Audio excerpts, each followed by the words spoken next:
Hello and welcome to this video. This is another video in my series of historical metronome number reconstructions in which I take a piece of BURGMÜLLER and from his Opus 125 studies and I put it to the test.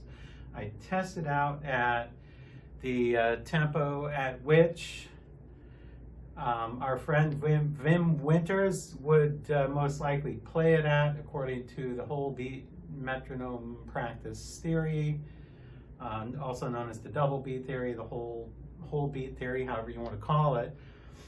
And I'm on piece number 16 here, Tender Grieving.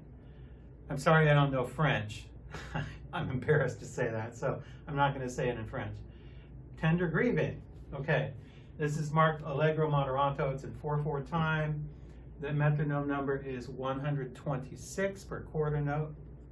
So according to the double beat theory, it would be, you put it on 126. I'm sorry, I don't have a pendulum metronome, or I actually do, but it's not here. So I'm just going to put this metronome on 126. And this denotes not the quarter note, but the eighth note. So this is the subdivision. So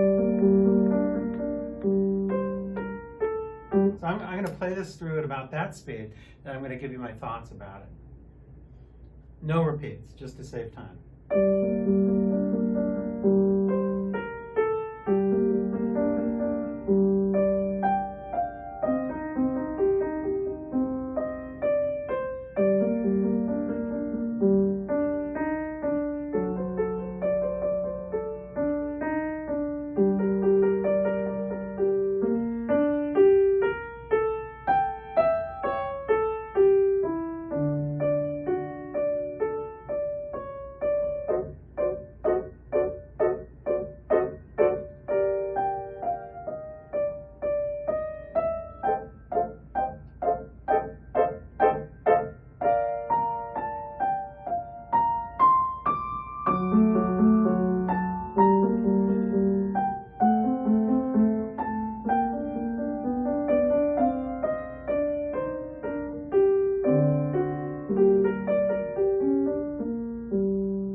I'm just going to test the phase speed.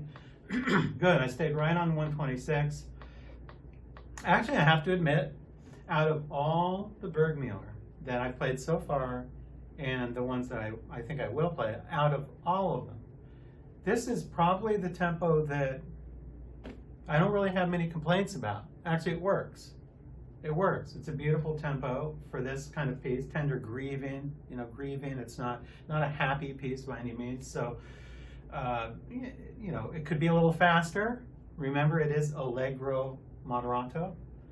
Allegro moderato. It's not andante. It's not adagio. So you have to take that into consideration. So, if I were to play this at what I think is more of a historically accurate tempo for the music, I would speed it up a little bit.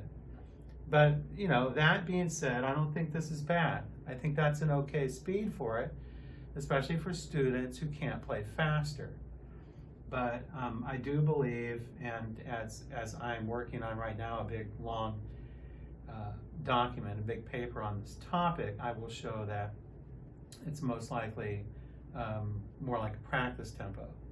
So, but that's more to come later. So this, like I said, this one out of all of them is the one I have my least complaints about applying the double beat method, because the double beat method simply does not work on pretty much all of the other pieces. There's a couple of them, it's okay, it kind of works out, but this one being one of them, but many of them, as we'll see in the next one, number 17, the double beat just doesn't work there, and I'll explain that. So stay tuned for the next video.